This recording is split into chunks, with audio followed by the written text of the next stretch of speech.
I read through a lot of past topper years copies essays, and this I did like in those 3 months between prelims and mains. Take the screenshot of those portions of those essays, which I would found ki this is a good example, this is a good anecdote. And second, there are a lot of generic quotes or generic philosophical views that can be actually written in a lot of context. So I had this template of 20 to 25 philosophical views of Hegel or Aristotle or Plato or a lot of these people. Sophisticated. And then obviously I practiced a lot of essays. I was not getting good with the flow. जैसा कि आपने video में सुना, ये जो अनिमेश प्रधान है जिनका rank all India 2 आया है यूपीएससी के 2023 में, इनकी जो एसए की तैयारी थी प्रीलिम्स एग्जामिनेशन से पहले, प्रीलिम्स एग्जामिनेशन के रिजल्ट के पहले, वो उतनी कोई खास नहीं थी। लेकिन प्रीलिम्स के बाद इन्होंने अपने एसए की प्रिपरेशन को मजबूत किया स्मार्ट स्ट्रेटजी से। क्या था वो स्मार्ट स्ट्रेटजी?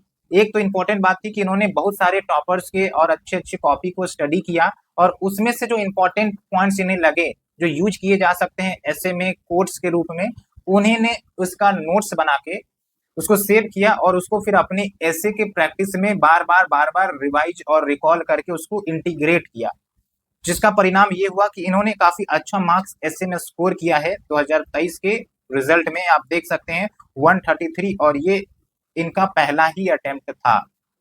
तो आप इसके माध्यम से बहुत कुछ सीख सकते हैं, और हम देखेंगे कि जो इनकी कॉपी है, क्या उन्होंने अपने कॉपी में इन सब बातों को इंटीग्रेट किया, और आप क्या चीज इनसे सीख सकते हैं। काफी अच्छा कॉपी है, मैंने भी देखा है, और बहुत कुछ सीखने वाली भी बात है। और आपसे रिक्वेस्ट भी है कि आपको भी जो जो पॉइंट अच्छा लगे तो आप उसे लिख सकते हैं अलग पेज बनाकर, जो कि आपके यूज में काम आएगा, बिल्कुल आने वाला है। सो चलिए शुरुआत करते हैं। यहाँ पर देखिए जो कॉपी है ये विजन आईएएस की वेबसाइट से डाउनलोड की गई है, आप भी इसे डाउनलोड करके पढ़ सकते हैं। थोड़ा सा ऐसे के बारे में बेसिक्स में आपको बता देता हूँ कि 250 मार्क्स के होते हैं, और 2 ऐसे लिखना पड़ता है, 125 मार्क्स पर ऐसे, तो टोटल 250 हो गए। सेक्शन में डिवाइडेड रहता है, सेक्शन ए, सेक्शन बी, और मोस्टली कोट के रूप में आपको ऐसे लिखने के लिए दिया जाता है, और आप उसे एक्सपेंड करेंगे with various examples, quotes, case study, judgement, बहुत सारी चीजें जो कि हम इस कॉपी में देखने वाले हैं। तो इन्होंने जो ऐसे को चूज किया, सेक्शन ए वाला जो ऐसे है, इन्होंने जो चूज किया टॉपिक, वो है आपका 2 नंबर। क्या है थोड़ा सा देखते हैं, ये आप देख सकते हैं। A mind all logic is like a knife all blade, it makes the hand bleed that uses it। अगर आपको इंग्लिश नहीं समझ में आई है तो जरूर आप हिंदी पढ़ा करेंगे, इससे क्लैरिटी मिल जाती है। जैसे कोरा तर्कपूर्ण मन उस चाकू के समान है जिसमें केवल फलक ही फलक हैं, वह प्रयोग करने वाले हाथों को ही लहूलुहान कर देता है। उम्मीद करते हैं आपको ये समझ में आया होगा। थोड़ा सा हम आपको एक्सप्लेन करते हैं कि देखिए जो ह्यूमन माइंड है ना, वो जो एक्शन लेता है लॉजिक के आधार पर लेता है, रैशनैलिटी के आधार पर लेता है। लेकिन अगर उनके एक्शन में लॉजिक है, रैशनैलिटी है, लेकिन एथिकल वैल्यूज नहीं है, कंपैशन नहीं है, लॉन्ग टर्म कलेक्टिव एम नहीं है, तो इससे समाज को, दुनिया को तो खतरा हो ही सकता है, साथ के साथ जो इसका इस्तेमाल करेगा उसके लिए भी खतरा होगा। ये आपका बेसिक कंटेक्स्ट इससे प्रदान कर रहा है। अब इसको कैसे यूज करेंगे वो हम आपको कॉपी के माध्यम से बताते हैं। थोड़ा सा एक एग्जांपल भी आपको बताता हूं। जैसे आप समझिए कि हिटलर का एग्जांपल इन्होंने दिया है। हिटलर, उन्होंने पूरा दुनिया को कब्जा करने का एस्पिरेशंस रखा था। लॉजिकल, साइंटिफिक, रैशनैलिटी माइंड का इस्तेमाल करके उन्होंने डिफेंस और भी बहुत सारे इक्विपमेंट्स बनवाए, और फिर उसका इस्तेमाल करके कन्क्वेयर करने का प्रयास किया। तो आप समझिए कि माइंड तो लॉजिकल था, रैशनल था, लेकिन इथिक्स की कमी थी, कंपैशन की कमी थी, जिसका खामियाजा जर्मनी ने भुगता, और उसका इम्पैक्ट जर्मनी पर काफी गहरा भी हुआ। ठीक है, तो यहाँ पर ये कंटेक्स्ट में बात कही गई है। अब आप समझिए कि कैसे इन्होंने इंट्रोडक्शन को लिखा है, उसके बाद बॉडी पार्ट्स में हम जाएंगे, उसके बाद हम कंक्लूजन भी देखेंगे। तो देखिए थोड़ा सा समझिए, इंट्रोडक्शन में इन्होंने स्टोरी के रूप में लिखने का प्रयास किया। कंटेक्स्ट इन्होंने अल्फ्रेड नोबेल का दिया है। अल्फ्रेड नोबेल आपको बता दें, जिनके नाम पर आपको नोबेल प्राइज भी दिए जाते हैं बहुत सारे एक्सपर्ट्स को, लॉजिक, रैशनैलिटी के फील्ड में जिन्होंने अच्छा कार्य किया है ना। और इन्होंने डायनेमाइट का भी डिस्कवरी की थी। तो एक कहानी ये मेंशन करते हैं कि भाई जब अल्फ्रेड नोबेल सुबह की न्यूज़पेपर पढ़ रहे थे, तो उसमें अल्फ्रेड नोबेल की ऑबिट्यूरी छप गई थी। किसी ने छाप दी होगी जानबूझकर। ओबिटोरी का मतलब होता है कि भाई वो आदमी मर गया है, इस प्रकार की जो आप देखते हैं न्यूज़पेपर में ऐड होती है सांत्वना देने वाली, तो वो छप हुई थी। तो इसको देखकर नोबेल हैरान हो गए। क्या टाइटल था उस ओबिटोरी में? Prince of death is no more. अब आप समझिए इस कंटेक्स्ट को, क्या है प्रिंस ऑफ डेथ, मतलब मृत्यु के राजकुमार। अब इसका कौन से कंटेक्स्ट में यूज किया होगा? तो जो डायनेमाइट का फॉर्मेशन इन्होंने किया, डिस्कवरी किया, उस कंटेक्स्ट में कहीं ना कहीं लगता है जिन्होंने छापा था उन्होंने इसका इस्तेमाल किया। ओके, तो इस ऑबिटरी के बाद उनको कहीं ना कहीं ग्लानि हुई, गिल्ट हुई कि भाई ये हमने क्या डिस्कवर कर दिया, इससे तो विश्व में कैटास्ट्रोफी आ सकती है, विध्वंस आ सकता है। भले ही ये उनका लॉजिकल अचीवमेंट था, यानी कि ये जो इन्होंने डिस्कवरी किया वो साइंटिफिक रेशनैलिटी के आधार पर ही था, लेकिन ये कैटास्ट्रोफी ला सकता था, विध्वंस ला सकता था दुनिया में। ओके, इस घटना ने कहीं ना कहीं फिर बाद में उन्हें प्रेरित किया कि प्रिंस ऑफ पीस के रूप में हम आगे बढ़े, यानी कि शांति का गोल हम दुनिया के सामने रखें। और बाद में इन्होंने नोबेल प्राइज फाउंडेशन का भी निर्माण किया, जिसके माध्यम से आज आप देखेंगे कि जो भी विश्व के लिए अच्छा कंट्रीब्यूट करते हैं, योगदान देते हैं, मेडिकल फील्ड हो या फिर पीस प्राइज हो, तो उनके लिए नोबेल प्राइज दिया जाता है। ओके, तो यहाँ पर आपका लॉजिक एंड रैशनैलिटी को रेस्पेक्ट तो किया जाता है, but it doesn't bleed the hands. मतलब इस लॉजिक एंड रैशनैलिटी का इस्तेमाल दुनिया की भलाई के लिए किया जा रहा है, दुनिया के प्रोग्रेस के लिए किया जा रहा है, लोगों को इंपावर करने के लिए किया जा रहा है ताकि बेटर फ्यूचर हो, ना कि विध्वंस के लिए। तो आपको कंटेक्स्ट समझ में आया कि इन्होंने कहां से कहां लिंक किया है।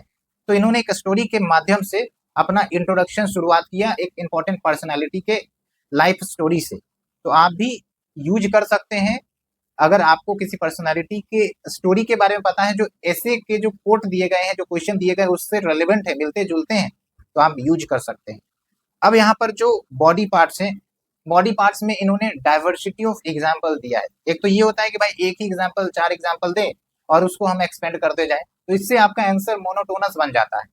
तो सबसे बढ़िया होता है कि हम डाइवर्सिटी ऑफ एग्जाम्पल्स दें। तो यहाँ पर आप देखिए, इन्होंने एक तो अल्फ्रेड नोबेल से ही शुरुआत किया, उसके बाद उन्होंने इंडियन कंटेक्स्ट में जो मौर्यन एम्पायर है उनके राइज की बात करते हैं, उसके साथ साथ जो आपका यूएसए का आज डोमिनेंस देखते हैं, यूएसए का जो राइज देखते हैं, वो सब किस पर आधारित है? Logic, rationality. तभी तो डिफेंस के मामले में, इंटरनेट के मामले में, टेक्नोलॉजी के मामले में इतना आगे है। ओके, तो जो माइंड ऑफ लॉजिक है उसमें आपका रैशनैलिटी, नॉलेज और साइंटिफिक एक्सपर्टीज तो है ही, लेकिन वो अकबर में भी था और औरंगजेब में भी था, मंडेला में भी था और म्योगेबे में भी था, ओबामा में भी था, ओसामा में भी था। लेकिन लेकिन यहाँ पर आप देखिए, जो अकबर है, मंडेला है, ओबामा है, इनको क्रिएटर के रूप में देखा जाता है, इनके अचीवमेंट्स को सेलिब्रेट किया जाता है। लेकिन जो आपके ओसामा है या फिर औरंगजेब है, इनके अचीवमेंट्स को कहीं ना कहीं नकारा जाता है। ओके, तो ये कंटेक्स्ट आप देख सकते हैं कि कहां से कहां लिंक करके आंसर में लिखा गया है। उसके बाद देखिए, फिर से डाइवर्सिफाई करते हैं आंसर।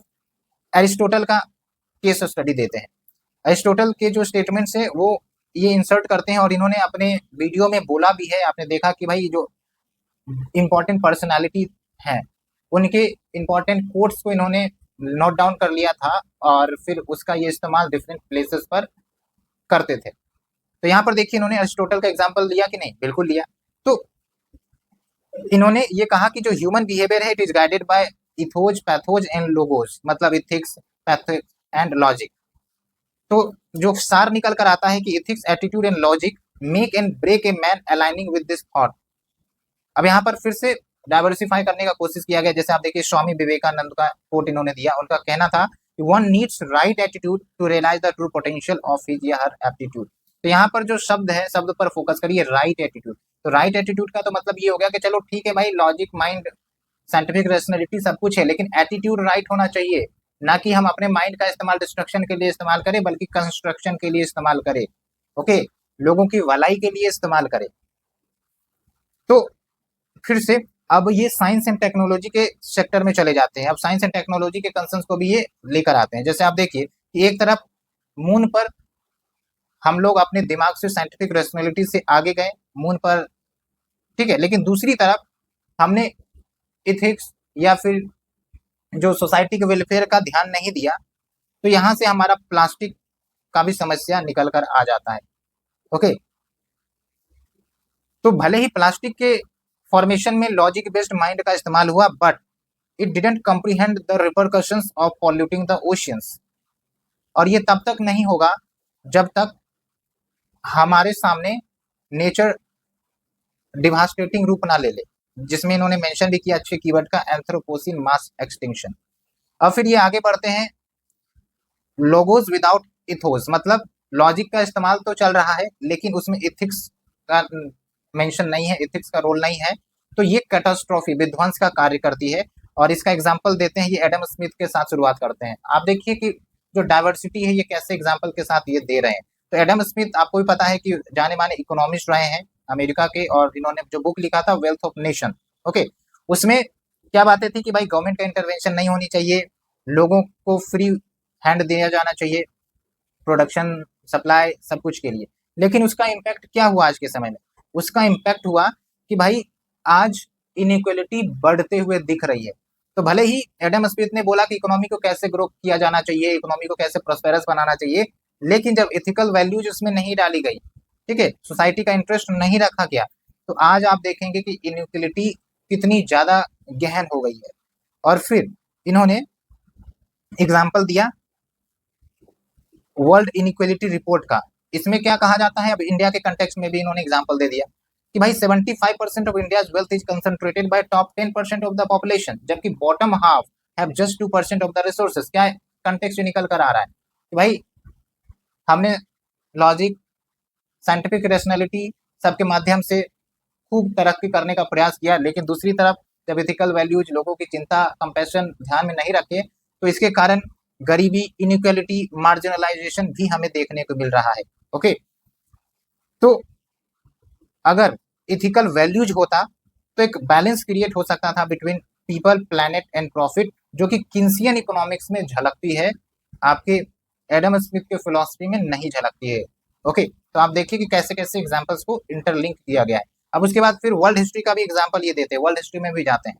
वर्ल्ड हिस्ट्री में इन्होंने जर्मनी का एग्जांपल दिया कि भाई जर्मनी में बहुत सारे अच्छे लीडर आए और बुरे लीडर आए, जिसमें से सबसे खतरनाक लीडर था आपका हिटलर। ठीक है, तो हिटलर ने अपने डिजायर को हासिल करने के लिए काफी ज्यादा पावरफुल बनने का प्रयास किया, अपने स्टेट को काफी ज्यादा पावरफुल बनाया, डिफेंस कैपेबिलिटीज में, साइंटिफिक कैपेबिलिटीज में, मिलिट्री सुप्रीमेसी भी हासिल किया। लेकिन दिक्कत क्या हुई?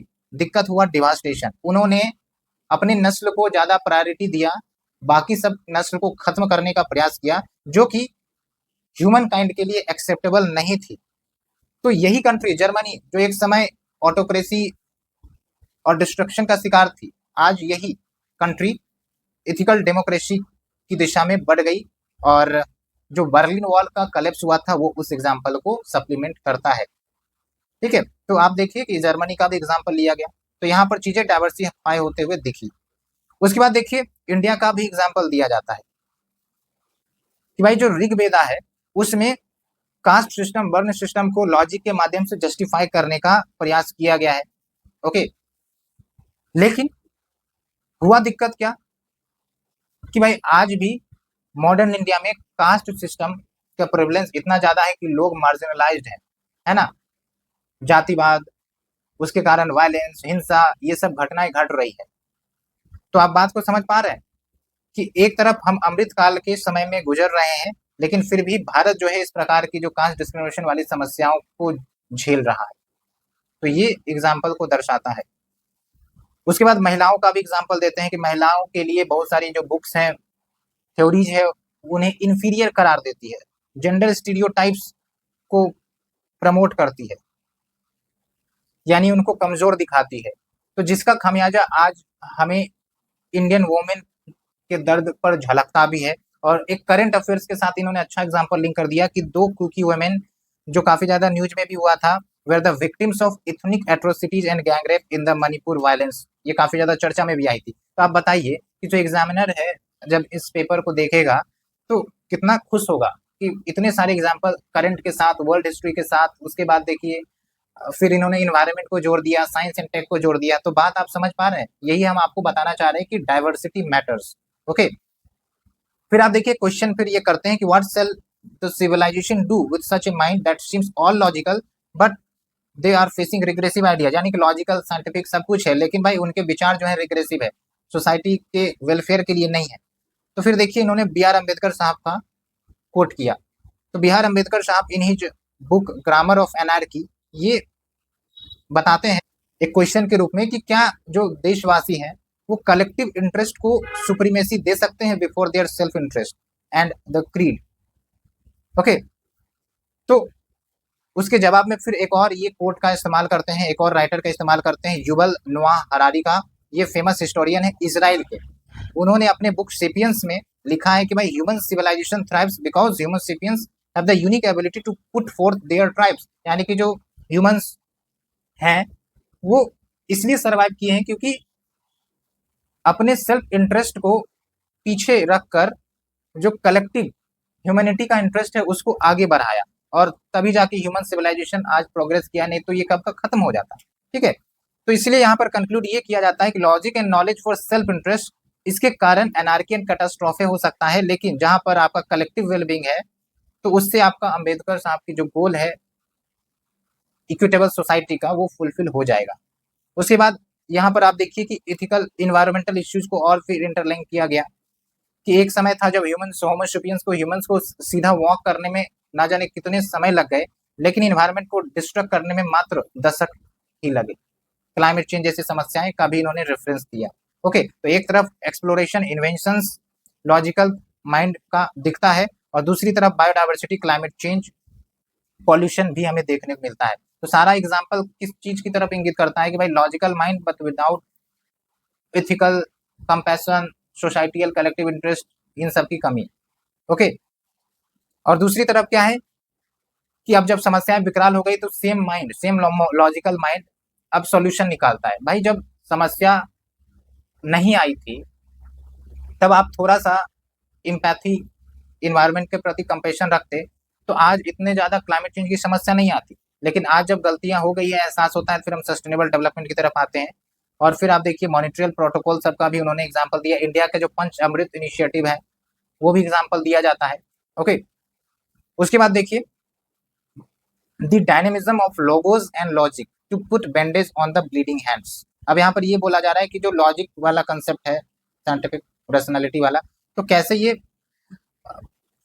कन्फ्लिक्ट को कम करके ह्यूमैनिटी के इंटरेस्ट को प्रमोट कर सकता है। तो इसमें बहुत सारे एग्जांपल दिए जाते हैं कि आज के समय में ये जो मोनार्की अनार्की सब है वो कम होते जा रही है और डेमोक्रेसी की तरफ हम आगे बढ़ते जा रहे हैं।